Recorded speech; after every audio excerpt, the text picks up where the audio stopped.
साथियों, आप सभी का इस प्लेटफॉर्म पर स्वागत है।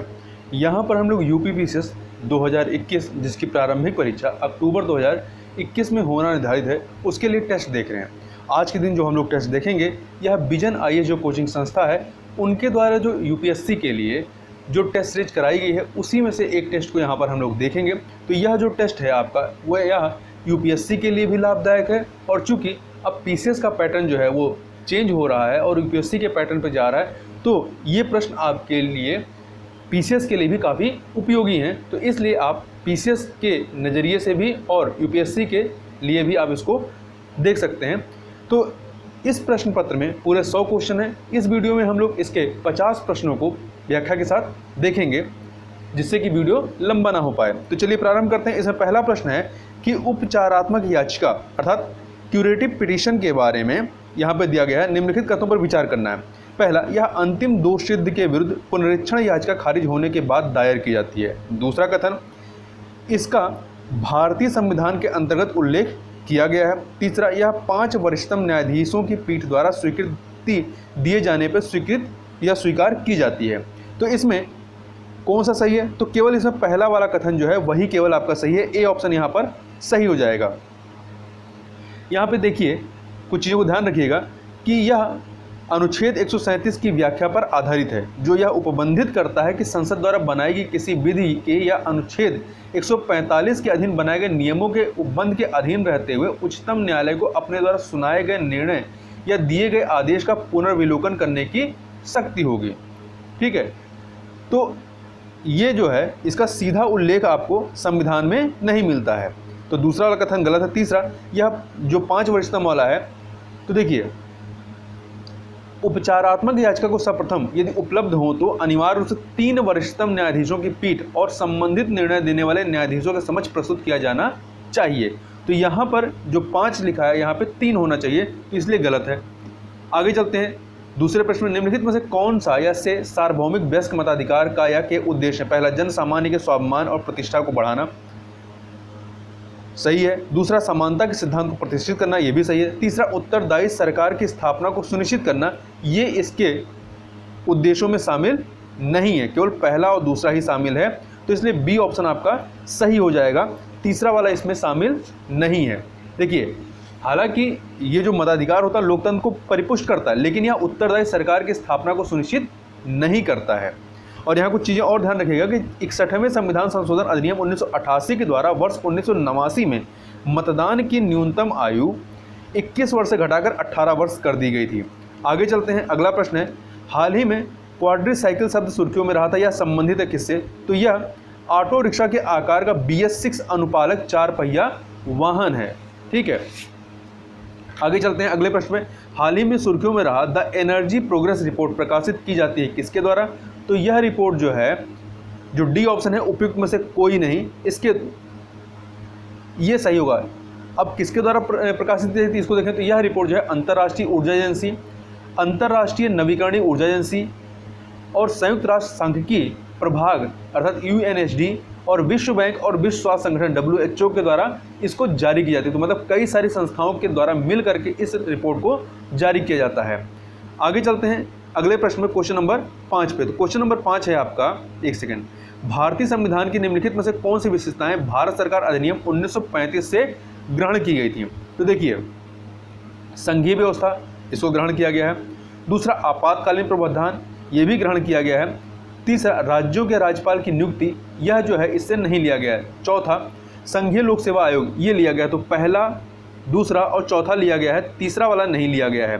तो देखिए, भारत सरकार अधिनियम 1935 से ग्रहण प्रावधानों में संघीय योजना है, राज्यपाल का पद है। ठीक है, यहाँ ध्यान रखिए, राज्यपाल का पद है, राज्यों के राज्यपाल की नियुक्ति की बात नहीं की गई है। न्यायपालिका, लोक सेवा आयोग, आपातकालीन प्रावधान और प्रशासनिक विवरण इसमें शामिल है।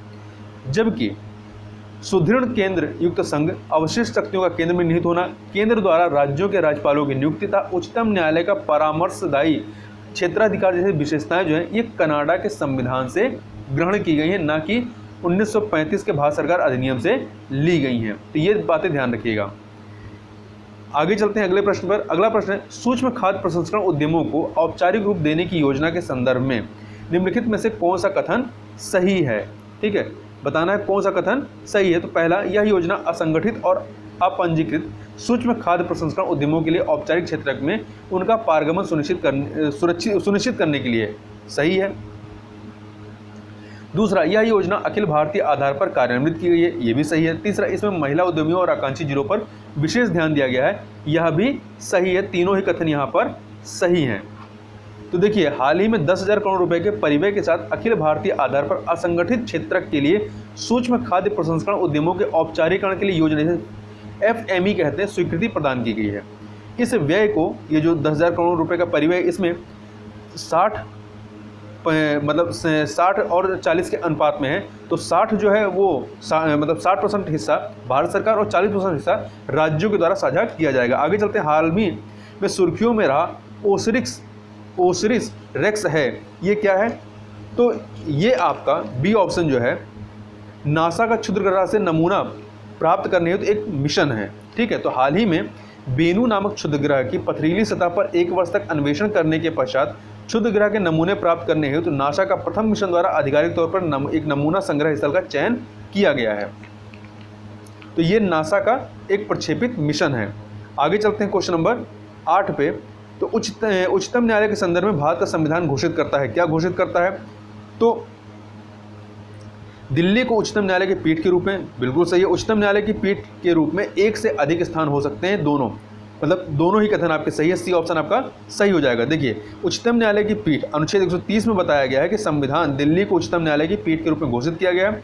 इसके अतिरिक्त इस अनुच्छेद में उपबंधित किया गया है कि उच्चतम न्यायालय ऐसे अन्य स्थान या स्थानों में अधिविष्ट होगा जिन्हें भारत का मुख्य न्यायमूर्ति राष्ट्रपति के अनुमोदन से समय समय पर नियत करे।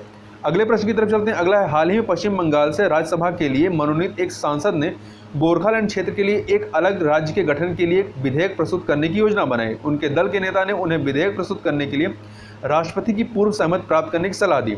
अतः राष्ट्रपति से सहमति मिलने के पश्चात वह सदन में विधेयक को प्रस्तुत करने के लिए सभापति की अनुमति का प्रयास किया उन्होंने, लेकिन सभापति का विचार है कि सदन के 50% सदस्यों की अनुपस्थिति के कारण विधेयक प्रस्तुत नहीं किया जा सकता है। निम्नलिखित में से किसने किसी संवैधानिक प्रावधान का उल्लंघन किया है? तो इसमें राज्यसभा के जो सभापति हैं उन्होंने संवैधानिक प्रावधान का उल्लंघन किया है, अर्थात सी ऑप्शन आपका सही हो जाएगा। ठीक है, यहाँ पे ध्यान रखिएगा कुछ चीज़ों को कि संसद जो है अनुच्छेद 3 के तहत अनुच्छेद 3 जो है वो संसद को अधिकृत करता है कि संसद विधि द्वारा किसी राज्य में से उसका राज्य क्षेत्र अलग करके अथवा 2 या अधिक राज्यों को या राज्यों के भागों को मिला करके अथवा किसी राज्य क्षेत्र को किसी राज्य के भाग के साथ मिलाकर नए राज्य का निर्माण कर सकेगी तथा किसी राज्य का क्षेत्र बढ़ा सकेगी, किसी राज्य का क्षेत्र घटा सकेगी, किसी राज्य की सीमाओं में परिवर्तन कर सकेगी और किसी राज्य के नाम में परिवर्तन कर सकेगी। यहाँ पर इसके संबंध में 2 शर्तें निर्धारित हैं। पहला, संसद में उपयुक्त परिवर्तनों पर विचार करने वाला विधेयक केवल राष्ट्रपति की पूर्व अनुशंसा से पूरा स्थापित किया जा सकता है, और दूसरा, इस विधेयक की अनुशंसा करने से पूर्व राष्ट्रपति को इसे संबंधित राज्य विधानमंडल में एक निर्दिष्ट अवधि के भीतर अपने विचार व्यक्त करने के लिए भेजना होगा, और इस विधेयक को किसी भी सदस्य द्वारा किसी भी सदन में पूरा स्थापित किया जा सकता है। और साथ ही विधेयक के पूरा स्थापन के उद्देश्य सदन के सत्र को आहूत करने के लिए सदन की गणपूर्ति की आवश्यकता होती है, मतलब कुल सदस्य संख्या के 1/10 सदस्यों की उपस्थिति की आवश्यकता होती है। आगे चलते हैं अगले प्रश्न पर। निम्नलिखित में से कौन सा कार्य भारतीय संविधान के अनुच्छेद 23 का स्पष्ट उल्लंघन है? तो देखिए, इसमें आप बी ऑप्शन देखिए, नेपाल के एक प्रवासी द्वारा न्यूनतम मजदूरी से कम पर किसी निर्माण स्थल पर कार्य किया जाना। देखिए, अनुच्छेद 23 के तहत मानव का दुर्व्यवहार और बेगार तथा इसी प्रकार का अन्य बलात्श्रम प्रतिषिद्ध किया गया, निषेध किया गया है, और यह प्रावधानित किया गया है कि इस उपबंध का कोई भी उल्लंघन अपराध होगा जो विधि के अनुसार दंडनीय होगा। यहाँ ध्यान रखिए, यह अधिकार जो है शोषण के विरुद्ध नागरिकों और गैर नागरिकों दोनों के लिए उपलब्ध है तथा यह न केवल राज्य के विरुद्ध बल्कि निजी व्यक्तियों के विरुद्ध भी व्यक्ति की रक्षा करता है। आगे चलते हैं अगले प्रश्न की तरफ। क्वेश्चन नंबर 11 देख लेते हैं। एक सेकंड। क्वेश्चन नंबर 11, लोकतंत्र में विधायिका, कार्यपालिका और न्यायपालिका के बीच सख्त का बुद्धिमत्तापूर्ण सहभाजन आवश्यक है। इस संदर्भ में निम्नलिखित में से कौन सा तर्क सत्ता के सहभाजन का पक्षधर है? तो इसमें देखें, एक सेकेंड। पहला, यह राजनीतिक व्यवस्था की स्थिरता सुनिश्चित करता है, बिल्कुल सही है। सरकार में लोगों की भागीदारी को बढ़ाता है, ये भी सही है। यह मनमानी की संभावना को कम करता है, ये भी सही है। या विभिन्न समुदायों के बीच संघर्ष कम करता है। तो चारों ही जो है इसमें सही हैं। ठीक है, तो डी ऑप्शन आपका सही हो जाएगा। आगे चलते हैं अगले प्रश्न की तरफ। अगला है, भारतीय संविधान अपने नागरिकों के लिए एक अपूर्ण समवेत होने का अधिकार प्रदान करता है। निम्नलिखित में से कौन से इस अधिकार पर उचित प्रतिबंध लगाने का आधार हो सकता है? तो देखिए, भारतीय संविधान के अनुच्छेद 19 के अंतर्गत सम्मेलन या सभा करने की स्वतंत्रता प्रत्येक नागरिक को शांतिपूर्ण तरीके से और निरायुध सम्मेलन करने का अधिकार प्रदान करती है। इसमें जो है दो आधारों पर प्रतिबंध हो सकता है। पहला, भारत की संप्रभुता और अखंडता पर, तो ये डी वाला ऑप्शन जो है कि भारत की संप्रभुता और अखंडता और सार्वजनिक व्यवस्था। तो देखिए, दो विकल्प जो है, भारत की संप्रभुता और अखंडता, दूसरा है लोक व्यवस्था, जिसमें संबंधित क्षेत्र में यातायात व्यवस्था को बनाए रखना सम्मिलित है। आगे चलते हैं क्वेश्चन नंबर 13 पे। निम्नलिखित में से कौन नरेंद्र मंडल और भारतीय रियासतों के अन्य प्रतिनिधियों के साथ वार्ता करने के लिए संविधान सभा द्वारा नियुक्त वार्ता समिति के सदस्य थे? पंडित जवाहरलाल नेहरू, सरदार वल्लभ भाई जे पटेल, मौलाना अबुल कलाम आजाद, पी पट्टाभी सीतारमैया, ये सभी इसमें शामिल थे। तो डी ऑप्शन आपका सही हो जाएगा। देखिए, संविधान सभा में 21 दिसंबर 1946 को पारित एक प्रस्ताव द्वारा एक समिति का गठन किया गया, जिसमें पंडित जवाहरलाल नेहरू, मौलाना अबुल कलाम आजाद, सरदार वल्लभ भाई पटेल, बी पट्टाभी सीतारमैया, श्री शंकर राव देव, एन गोपाल स्वामी अयंगर को सदस्य के रूप में नियुक्त किया गया था, जिसे चैम्बर ऑफ प्रिंसेस द्वारा स्थापित वार्ता समिति और भारतीय रियासतों के अन्य प्रतिनिधियों से विचार विमर्श करना था। आगे चलते हैं क्वेश्चन नंबर 14 पे। तो क्वेश्चन नंबर 14 है, इसे भारतीय संविधान की अनूठी विशेषता के रूप में वर्णित किया गया है और यह सामाजिक और आर्थिक लोकतंत्र के आदर्श को बढ़ावा देने के निमित्त है। यह भारत में कल्याणकारी राज्य स्थापित करना चाहते हैं। उपयुक्त गद्यांश निम्नलिखित में किसका वर्णन कर रहा है? तो यह राज्य के निर्देशक तत्व का वर्णन कर रहा है। और यह जो ऊपर का कथन है ये जो विचार है डॉक्टर बी आर अम्बेडकर का विचार रहा है। और नीति निर्देशक सिद्धांत जो है ये संविधान के भाग 4 में वर्णित हैं। आगे चलते हैं। अगला प्रश्न, लोकसभा में स्थगन प्रस्ताव के संबंध में निम्नलिखित में से कौन सा कथन सही नहीं है? तो देखिए, कोई सदस्य एक बैठक के लिए स्थगन प्रस्ताव का एक से अधिक नोटिस नहीं दे सकता, बिल्कुल सही। राज्य सरकार के विशेष क्षेत्राधिकार में आने वाला मामला स्थगन प्रस्ताव के अंतर्गत अग्राह्य है, मतलब इसको नहीं लिया जाएगा, ये भी सही है। तीसरा, स्थगन प्रस्ताव विशेषाधिकार का प्रश्न नहीं उठा सकता, ये भी सही है, मतलब इस दौरान ऐसा प्रस्ताव नहीं ला सकते। चौथा, यदि लोकसभा अध्यक्ष स्थगन प्रस्ताव के लिए सहमत देने से मना करता है तो वह कारण बताने के लिए बाध्य है, ये सही नहीं है, वो बाध्य नहीं है। देखिए, स्थगन प्रस्ताव का प्राथमिक उद्देश्य अत्यावश्यक लोक महत्व के किसी हाल के मामले जिसके गंभीर परिणाम हो सकते हैं पर अविलंब सदन का ध्यान आकृष्ट करना है। इस प्रकार स्थगन प्रस्ताव एक असाधारण प्रक्रिया है। और यहाँ ध्यान रखिएगा कि स्वीकृति देने से मना करना पीठ अर्थात जो पीठासीन है या चेयर या अर्थात लोकसभा जो अध्यक्ष है इसके पूर्ण विवेकाधिकार के अंतर्गत है और इसलिए पीठ कोई कारण देने के लिए भी बाध्य नहीं है। आगे चलते हैं। ब्रिटिश और भारतीय संसदीय प्रणाली के बीच निम्नलिखित अंतरों पर विचार कीजिए। तो पहला है, जहां ब्रिटिश संसद बिना किसी सीमा के संप्रभु शक्तियों का प्रयोग करती है, वहीं भारतीय संसद की शक्तियां संविधान द्वारा सीमित हैं। पहला वाला कथन आपका बिल्कुल सही है। दूसरा, भारत में मंत्री के वैधानिक उत्तरदायित्व की प्रणाली है जबकि ब्रिटेन में ऐसी कोई व्यवस्था नहीं है, तो ये वाला दूसरा वाला कथन गलत है। तो कौन सही है? केवल पहला वाला सही। देखिए, ब्रिटेन में मंत्री के विधिक उत्तरदायित्व की प्रणाली है, न कि भारत में, जबकि भारत में ऐसी प्रणाली नहीं है। ब्रिटेन के विपरीत भारत में मंत्रियों को राज्य के प्रमुख के आधिकारिक कृत्यों पर प्रति हस्ताक्षर करने की आवश्यकता नहीं होती है। आगे चलते हैं क्वेश्चन नंबर 17 पे। क्वेश्चन नंबर 17 है, संसदीय प्रणाली और अध्यक्षात्मक प्रणाली की विशेषताओं के बीच निम्नलिखित अंतरों पर विचार कीजिए। पहला, अध्यक्षात्मक प्रणाली के विपरीत भारतीय संसदीय प्रणाली में दोहरी कार्यकारिणी है। पहला वाला आपका कथन सही है। इसमें बताना कौन सा सही नहीं है। तो पहला वाला कथन सही है। दूसरा, अध्यक्षात्मक प्रणाली के विपरीत संसदीय प्रणाली अधिक स्थिर सरकार गठन की अनुमति प्रदान करती है, ये सही नहीं है। तीसरा, अध्यक्षात्मक प्रणाली के विपरीत संसदीय प्रणाली कठोरता से शक्तियों के पृथक्करण के सिद्धांत का पालन करती है, तो ये भी सही नहीं। तो दूसरा और तीसरा आपका सही नहीं है, पहला वाला सही है, तो डी ऑप्शन आपका सही हो जाएगा। देखिए, भारतीय संसदीय प्रणाली में राष्ट्रपति के पास नाम मात्र की कार्यकारी शक्तियां होती हैं जबकि प्रधानमंत्री के पास वास्तविक कार्यकारी शक्तियां होती हैं। भारतीय संसदीय प्रणाली में दोहरी कार्यकारी व्यवस्था, जबकि अमेरिकी राष्ट्रपति राज्य और सरकार दोनों का प्रमुख होता है, अर्थात अमेरिका में एकल कार्यकारी व्यवस्था होती है।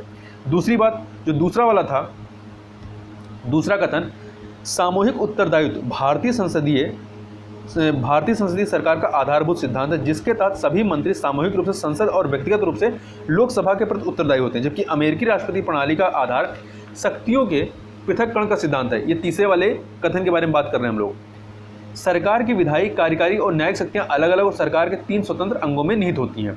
इस प्रकार से तीसरा वाला कथन आपका सही नहीं है। और दूसरे कथन की बात करें तो संसदीय प्रणाली सर्वदा एक स्थिर सरकार को प्रदान नहीं करती। इसमें इस बात की कोई गारंटी नहीं होती कि सरकार अपना कार्यकाल पूर्ण कर पाएगी, जबकि राष्ट्रपति प्रणाली स्थिर सरकार प्रदान करती है, क्योंकि राष्ट्रपति का निर्वाचन निर्वाचक मंडल द्वारा एक निश्चित कार्यकाल के लिए किया जाता है। आगे चलते हैं अगले प्रश्न की तरफ। प्रश्न number 18, world economic outlook report निम्नलिखित में से किसके द्वारा प्रकाशित की जाती है? तो अंतर्राष्ट्रीय मुद्रा कोष अर्थात IMF के द्वारा प्रकाशित की जाती है। अगला है, और ये ध्यान रखिएगा, यह वर्ष में 2 बार जारी की जाती है। अगला प्रश्न, निम्नलिखित कथनों पर विचार कीजिए। पहला, भारत का संविधान उच्च न्यायालय और उच्चतम न्यायालय के न्यायाधीशों को हटाने की विस्तृत प्रक्रिया निर्दिष्ट करती है। तो इसके बारे में यदि देखें दूसरा कथन, तो इसमें जो पहला वाला कथन है वो सही नहीं है। पहला वाला कथन जो है वो सही नहीं है। दूसरा, सभापति या लोकसभा अध्यक्ष के पास उच्च न्यायालय और उच्चतम न्यायालय के न्यायाधीशों के निष्कासन प्रस्ताव स्वीकार करने के संबंध में विवेकाधिकारी शक्तियां। तो दूसरा वाला कथन सही है, पहला वाला सही नहीं है कि संविधान में विस्तृत उल्लेख किया गया है। देखिए, एक न्यायाधीश को साबित कदाचार या असमर्थता के आधार पर संसद द्वारा स्वीकृत प्रस्ताव के माध्यम से पद से हटाया जा सकता है। संविधान प्रावधान करता है कि संसद के दोनों सदनों द्वारा पारित प्रस्ताव के आधार पर राष्ट्रपति के आदेश से ही न्यायाधीशों को हटाया जा सकता है। और यहाँ ध्यान रखिएगा, संविधान में महाभियोग शब्द का उपयोग नहीं किया गया है। उच्चतम न्यायालय के न्यायाधीशों को हटाने के लिए अनुच्छेद 124 में प्रावधान है और उच्च न्यायालय के न्यायाधीशों को हटाने के लिए अनुच्छेद 218 में प्रावधान है। यहाँ और चीज़ों की बात करें कि जो पहला कथन हमारा गलत है, इसलिए क्योंकि न्यायाधीशों को हटाने की प्रक्रिया का न्यायाधीश जांच अधिनियम 1968 में विस्तृत वर्णन किया गया है, न कि संविधान में किया गया है। ठीक है। इसके अतिरिक्त अध्यक्ष या सभापति व्यक्तियों से अलग अलग परामर्श कर सकते हैं तथा नोटिस से संबंधित प्रासंगिक सामग्री का परीक्षण कर सकते हैं। इसके आधार पर वह या तो प्रस्ताव को स्वीकार करने या इसे अस्वीकार करने का निर्णय ले सकते हैं। इसलिए दूसरा वाला कथन आपका सही है। 20 नंबर क्वेश्चन चलते हैं। 20 नंबर क्वेश्चन है, निम्नलिखित में से कौन सा ऐसे राज्य में राष्ट्रपति शासन की उद्घोषणा के आवश्यक परिणाम, मतलब यदि राष्ट्रपति शासन लग जाए तो क्या चीजें परिणामता होती हैं? राज्य में मंत्रिपरिषद की पदच्युति, तो ये वाला आपका सही है। दूसरा, राज्यसभा का विघटन, ये सही नहीं है। तीसरा, राष्ट्रपति उच्च न्यायालय में निहित शक्तियां स्वयं ग्रहण कर सकता है, उच्च न्यायालय में निहित शक्तियां, तो तीसरा वाला भी कथन गलत है। देखिए, जब राष्ट्रपति शासन लागू होता है तो इसके बाद वह राष्ट्रपति जो है वह राज्य सरकार के कार्यों तथा राज्यपाल या राज्य की कार्यपालिका में निहित शक्तियों को अपने हाथों में ले सकता है। वह घोषणा कर सकता है कि राज्य विधायिका की शक्तियां संसद द्वारा उपयोग की जाएंगी तथा वह राज्य में किसी व्यक्ति या प्राधिकरण से संबंधित संवैधानिक प्रावधानों के निलंबन सहित अन्य सभी आवश्यक कदम उठा सकता है। जब किसी राज्य में राष्ट्रपति शासन लागू होता है तो राष्ट्रपति मुख्यमंत्री की अध्यक्षता वाले राज्य मंत्रिपरिषद को भंग कर देता है तथा इसके अतिरिक्त राष्ट्रपति राज्य विधानसभा को निलंबित अथवा भंग कर सकता है। निलंबित अथवा भंग कर सकता है। यहाँ पे राज्य विधानसभा को विघटित नहीं करता है, बल्कि राष्ट्रपति राज्य विधानसभा को निलंबित अथवा भंग कर सकता है। राज्य के विधेयक एवं राज्य का बजट संसद द्वारा पारित किया जाता है। आगे चलते हैं क्वेश्चन नंबर 21 पे।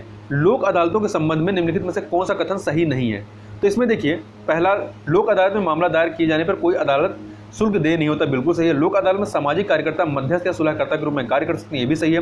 तीसरा, लोक अदालत के सदस्यों की भूमिका केवल सांविधिक सुलहकर्ता की होती है और कोई न्यायिक भूमिका नहीं होती, ये भी सही है। चौथा, स्थायी लोक अदालत का अधिकार क्षेत्र 1 लाख रुपए तक का है, ये गलत है। 1 लाख रुपए तक का नहीं, बल्कि 1 करोड़ रुपए तक का है। और यहाँ ध्यान रखिएगा कि इनका स्थायी लोक अदालत का जो निर्णय होता है अंतिम एवं सभी पक्षों पर बाध्यकारी होता है और लोक अदालतों को कानूनी सेवा प्राधिकरण अधिनियम 1987 के अंतर्गत वैधानिक दर्जा दिया गया है और इनके निर्णय को दीवानी अदालत के निर्णय के बराबर माना जाता है।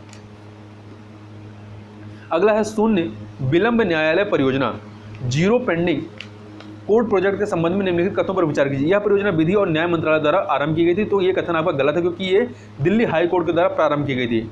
दूसरा, इस परियोजना का उद्देश्य प्रतिष्ठापन की तिथि से अंतिम निपटान तक मामलों का वास्तविक समय प्रवाह का अध्ययन करना है, तो दूसरा वाला कथन सही, परंतु पहला वाला सही नहीं है, तो बी ऑप्शन आपका यहाँ पे सही हो जाएगा। आगे चलते हैं अगले क्वेश्चन पे, क्वेश्चन नंबर 23 पे, 23 को देखते हैं। निम्नलिखित में से किसे भारत में स्थायी कार्यकारी माना जा सकता है? तो जो वित्त सचिव होते हैं, जो सिलेक्शन के थ्रू आते हैं, और जो इलेक्शन के थ्रू आते हैं वो स्थायी नहीं अस्थायी कार्यकारी में आएंगे, जो जैसे कि प्रधानमंत्री हैं, महान्यायवादी, ये राष्ट्रपति के प्रसाद पर्यंत कार्य करते हैं, जबकि वित्त सचिव जो है ये सिलेक्शन के माध्यम से आते हैं। तो इसमें आपका बी वाला ऑप्शन केवल 2 ये सही हो जाएगा। आगे चलते हैं, सहकारिता संबंध। सहकारिता शब्द संविधान के निम्नलिखित में किस भाग या किन भागों में पाया जा सकता है? तो भाग 3, भाग 4 और भाग 9 के बी में, तो तीनों में, अर्थात डी ऑप्शन आपका सही हो जाएगा 1, 2, 3। तो देखिए भाग जो 3 में है, संविधान के भाग 3 में अनुच्छेद 19 1C में जोड़ा गया है, जबकि भाग 4 में एक नया अनुच्छेद 43 बी जोड़ा गया है उसके तहत, ठीक है, जिसमें राज्य सहकारी समितियों के स्वैच्छिक गठन, स्वायत्त कामकाज, लोकतांत्रिक नियंत्रण एवं व्यावसायिक प्रबंधन को बढ़ावा देने का प्रयास किया गया है। जबकि भाग 9B के अंतर्गत 243 ZJ, 243 ZM, 243 ZR और 243 ZT में सहकारी समितियों के विषय में उल्लेख किया गया है। यहाँ ध्यान रखिएगा, सहकारी समितियों से संबंधित संविधान संशोधन अधिनियम जो 97वां संविधान संशोधन अधिनियम 2011 था, उसका उद्देश्य सहकारी समितियों की आर्थिक गतिविधियों को प्रोत्साहित करना था और यह बदले में ग्रामीण भारत की प्रगति में सहायक होगा, ऐसा इस उद्देश्य के साथ लाया गया था। अगला है जिला न्यायाधीश की क्षेत्राधिकारी शक्ति के संदर्भ में निम्नलिखित कथनों पर विचार कीजिए। पहला, वह सिविल के साथ साथ आपराधिक मामलों में मूल और अपीली क्षेत्राधिकार रखता है, बिल्कुल सही है। उसके पास आजीवन कारावास और मृत्युदंड सहित कोई भी दंड आरोपित करने की शक्ति है, दोनों ही कथन यहाँ पे सही है, सी ऑप्शन आपका सही हो जाएगा।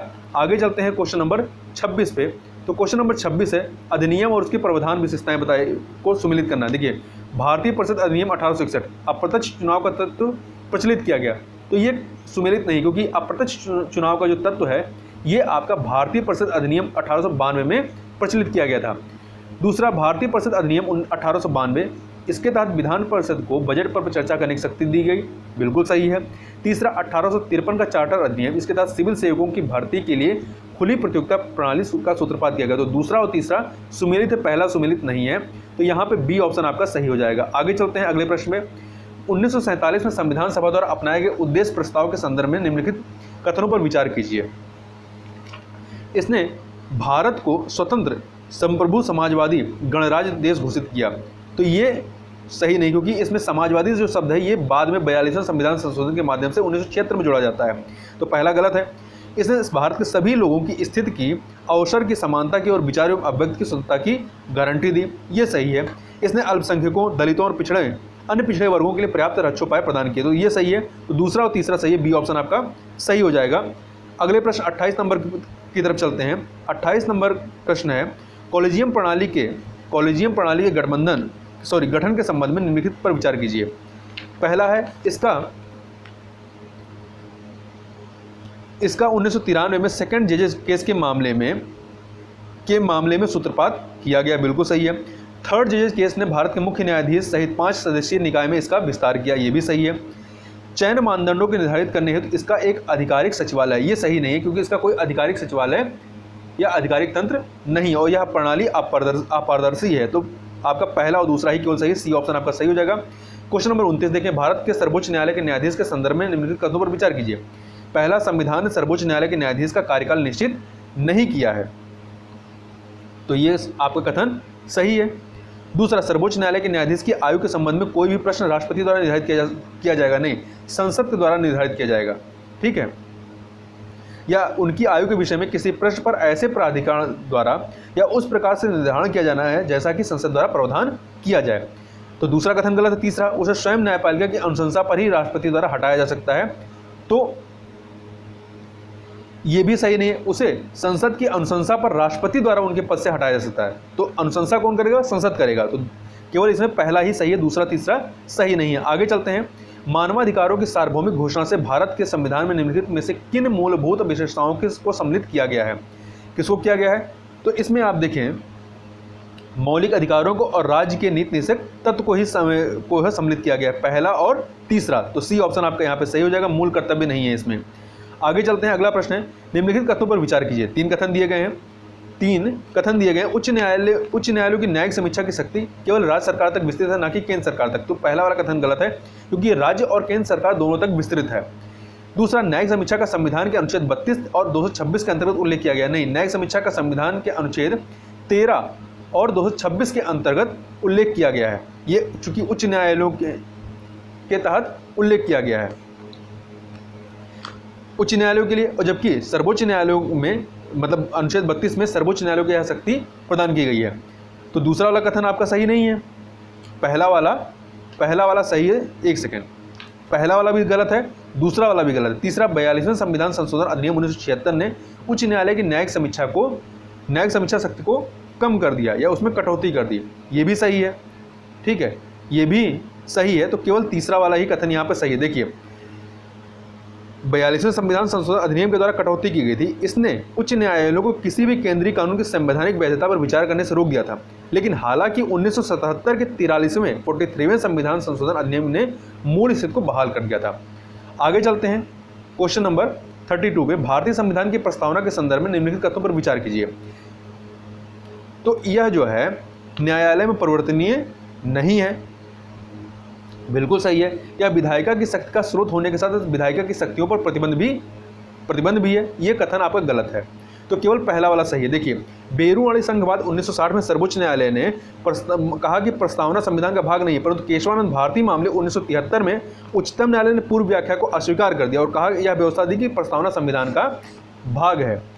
ठीक है, तो ये इसके अतिरिक्त प्रस्तावना ना तो विधायिका की शक्ति का स्रोत है और ना ही विधायिका की शक्तियों पर प्रतिबंध लगाने वाला, और यह गैर न्यायिक अर्थात इसकी व्यवस्थाओं को न्यायालय में चुनौती नहीं दिया जा सकता। इसलिए पहला वाला सही है और दूसरा गलत है। आगे चलते हैं, हाल ही में सुर्खियों में रहा ग्रैंड इथोपियन रेंसा डैम इथोपिया के अतिरिक्त निम्नलिखित में से किन दो देशों के मध्य विवाद का विषय बन गया है? तो मिस्र और सूडान के मध्य में, एक सेकेंड, मिस्र और सूडान के मध्य में, तो ये तीन देशों के मध्य में विवाद है, मिस्र, सूडान तथा इथोपिया के मध्य में। ये जो डैम है इसे मिलेनियम डैम के रूप में भी जानते हैं और कभी कभी इसे हिंडासे बांध भी कहा जाता है। यह इथोपिया में नील नदी पर वर्ष 2011 में एक निर्माणाधीन गुरुत्वाकर्षण बांध है। आगे चलते हैं अगले क्वेश्चन की तरफ। अगला प्रश्न है आपका क्वेश्चन नंबर 34। प्रधानमंत्री फसल बीमा योजना के संदर्भ में इसका उद्देश्य किसानों को नवाचारी और आधुनिक कृषि पद्धतियां अपनाने के लिए प्रोत्साहित करना, बिल्कुल सही है। यह बैंकों से फसली ऋण लेने वाले किसानों के लिए ही अनिवार्य नहीं, गैर फसली ऋण लेने वाले किसानों और फसली ऋण लेने वाले किसानों दोनों के लिए अनिवार्य है। तो केवल पहला वाला सही है, दूसरा वाला कथन गलत है। यहां ध्यान दीजिएगा कि ये जो प्रधानमंत्री फसल बीमा योजना है, ये अब तक गैर ऋणी किसानों के लिए ऐच्छिक था, जबकि बैंक से फसल ऋण लेने वालों के लिए अनिवार्य रहा था। जबकि नवीन दिशा निर्देशों के अंतर्गत 2020 से सभी किसानों के लिए नामांकन 100% जो है ये स्वैच्छिक कर दिया गया। इसको जो है पहले ये अनिवार्य था इनके लिए, अब इनके लिए भी यहाँ पे स्पष्टीकरण देख लीजिएगा, सुन लीजिए। यह पहले जो है जिन्होंने फसल ऋण लिया था उनके लिए अनिवार्य था, परंतु अब उनके लिए भी यह स्वैच्छिक कर दिया गया है।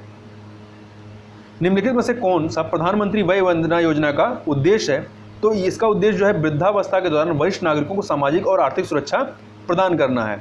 अगला है नागरिकता संशोधन अधिनियम 2019 के संबंध में निम्नलिखित कथनों पर विचार कीजिए। पहला, यह अवैध रूप से भारत में प्रवेश करने वाले सभी पड़ोसी देशों के अल्पसंख्यकों को भारतीय नागरिकता प्रदान करता है। नहीं, ये वाला कथन गलत है, क्योंकि यह अभी हाल ही में जो हालिया अध्यादेश आया, इसमें पहली बार किसी व्यक्ति को उसके पूर्व के निवास या उत्पत्ति के देश तथा धर्म के आधार पर नागरिकता प्रदान करता है, सभी को नहीं करता है। दूसरा कथन, यह प्रवासियों को पासपोर्ट भारत में प्रवेश अधिनियम 1920 के प्रतिकूल दंडात्मक परिणामों से छूट देता है, ये सही है। और तीसरा, यह भारतीय नागरिकों का राष्ट्रीय रजिस्टर NRIC बनाने का प्रावधान करता है। तो ये वाला कथन गलत है, क्योंकि ये जो प्रावधान है ये 1955 के नागरिकता अधिनियम के 2003 के संशोधन में धारा 14A को प्रस्तुत किया गया था, जिसका लक्ष्य भारतीय नागरिकों का राष्ट्रीय रजिस्टर तैयार करना था। तो इस प्रकार से ये इसमें है, ना कि आपका नागरिकता संशोधन अधिनियम 2019 में। तो इसमें केवल आपका दूसरा वाला ही कथन सही है, सी ऑप्शन सही हो जाएगा। आगे चलते हैं अगले प्रश्न की तरफ। स्वर्ण सिंह समिति ने निम्नलिखित मूल कर्तव्यों में से किसकी अनुशंसा की थी? तो कर्तव्यों के गैर अनुपालन पर अर्थदंड या दंड का, कर चुकाने के कर्तव्य का। तो पहला और दूसरा सही है। तीसरा, राज्य और राष्ट्रीय स्तर के चुनाव में पात्र नागरिकों द्वारा अनिवार्य मतदान का।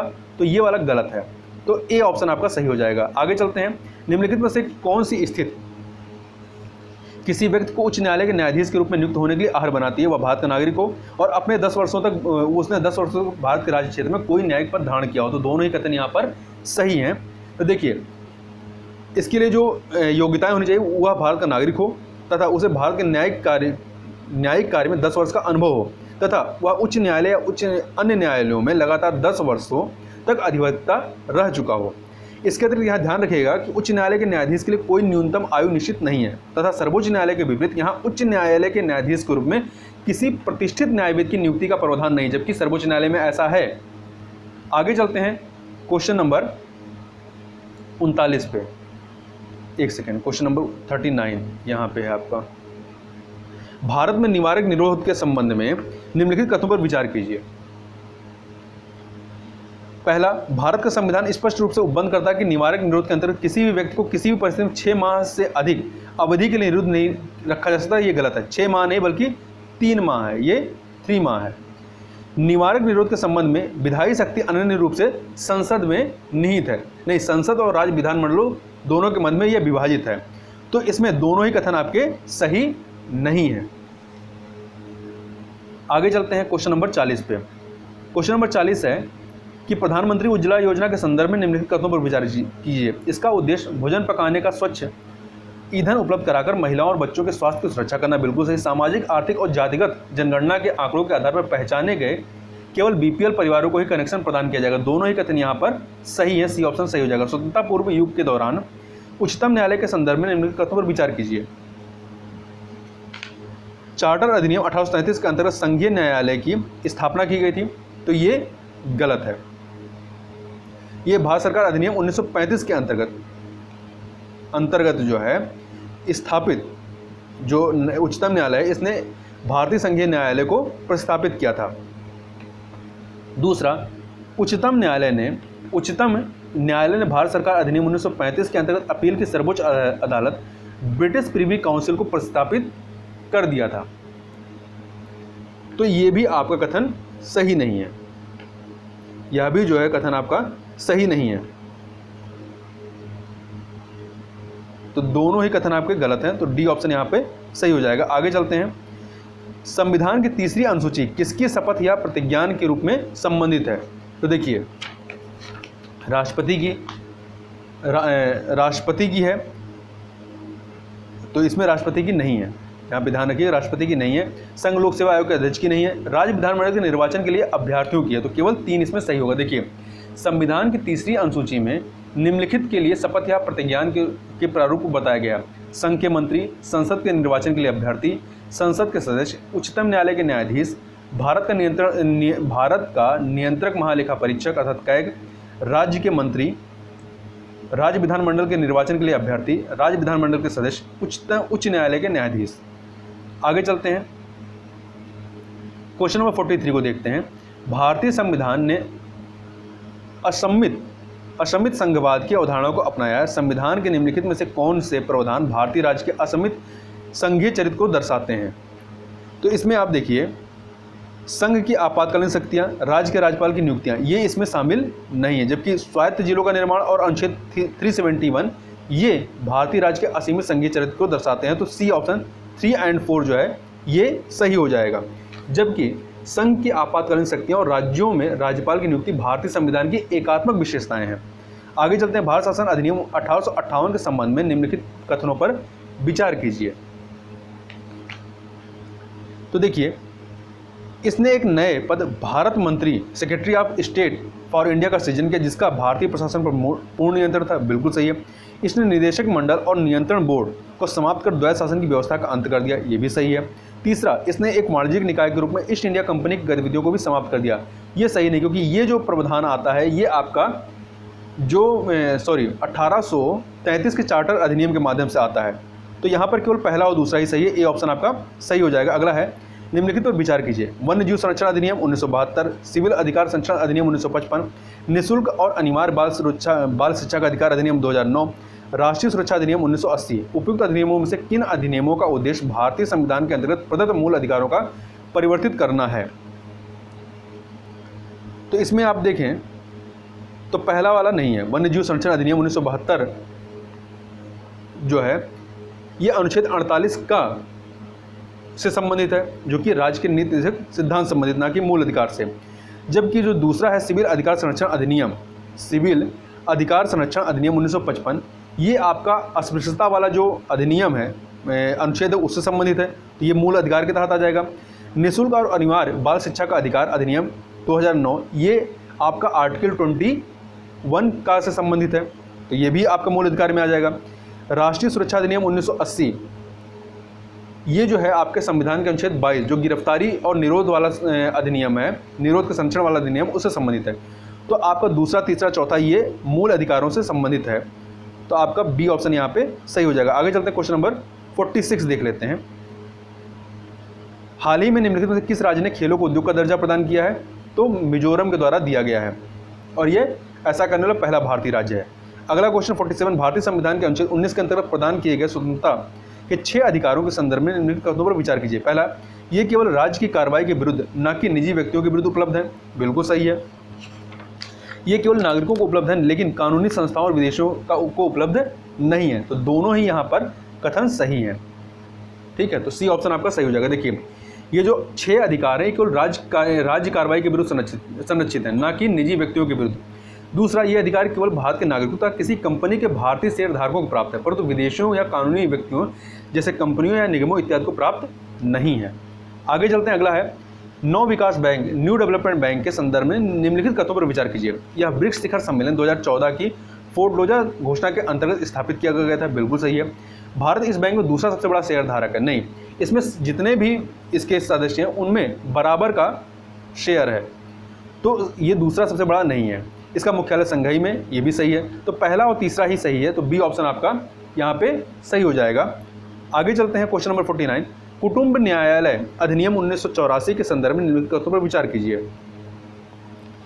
यह अधिनियम राज्य सरकारों के लिए 10 लाख से अधिक आबादी वाले प्रत्येक शहर या कस्बे में कुटुंब न्यायालय स्थापित करना अनिवार्य बनाता है। बिल्कुल सही है। कुटुंब न्यायालय के निर्णय के विरुद्ध अपील जिला न्यायालय में की जा सकती है, ये वाला सही नहीं है, तो केवल पहला वाला ही कथन सही है। तो देखिए, इसमें कुटुंब न्यायालय द्वारा दिए गए निर्णय या आदेश के विरुद्ध उच्च न्यायालय में अधिमानतः 30 दिनों के भीतर अपील दायर की जा सकती है। आगे चलते हैं, क्वेश्चन नंबर 50 देखते हैं। संविधान के भाग 3 में मूल अधिकारों में निम्नलिखित संशोधनों पर विचार कीजिए। इसमें हमें क्रम लगाना है। मूल अधिकारों में उपयुक्त संशोधनों के कालानुक्रमिक क्रम में व्यवस्थित कीजिए। देखिए, अनुच्छेद 31 के अंतर्गत मूल अधिकार के रूप में संपत्ति का अधिकार निरसित करना, ये जो है आपका, ये किया गया था 1978 के 44वें संविधान संशोधन अधिनियम के द्वारा। ठीक है, 44। अनुच्छेद 16 के अंतर्गत पिछड़े वर्गों को शैक्षणिक संस्थानों में आरक्षण प्रदान करना, ये जो है आपका, ये 93वें संविधान संशोधन अधिनियम के माध्यम से होता है। कब? 2005 में। तीसरा, अनुच्छेद 21 के अंतर्गत निःशुल्क और अनिवार्य शिक्षा प्रदान करने का उपबंध जो है, ये आपका किया जाता है 86वें संविधान संशोधन अधिनियम के माध्यम से 2002 में। जबकि चौथा देखें, मूल अधिकारों के उल्लंघन के आधार पर कानूनों को चुनौती दिए जाने से बचाने के लिए अनुच्छेद 31 खा को अंतः स्थापित किया गया था 1951 के प्रथम संवैधानिक संशोधन अधिनियम के द्वारा। तो इस प्रकार से इसमें जो है आपका सबसे पहले 4 आएगा, फिर पहला आएगा, फिर तीसरा आएगा, फिर दूसरा आएगा। तो बी ऑप्शन आपका यहाँ पे सही हो जाएगा। इस प्रकार से यहाँ पे हम लोगों ने 50 प्रश्नों को देखा। नेक्स्ट 50 प्रश्नों को हम लोग नेक्स्ट वीडियो में कवर कर लेंगे। तो चलिए, इस वीडियो में बस इतना ही। मिलते हैं नेक्स्ट वीडियो, तब तक के लिए बहुत बहुत धन्यवाद।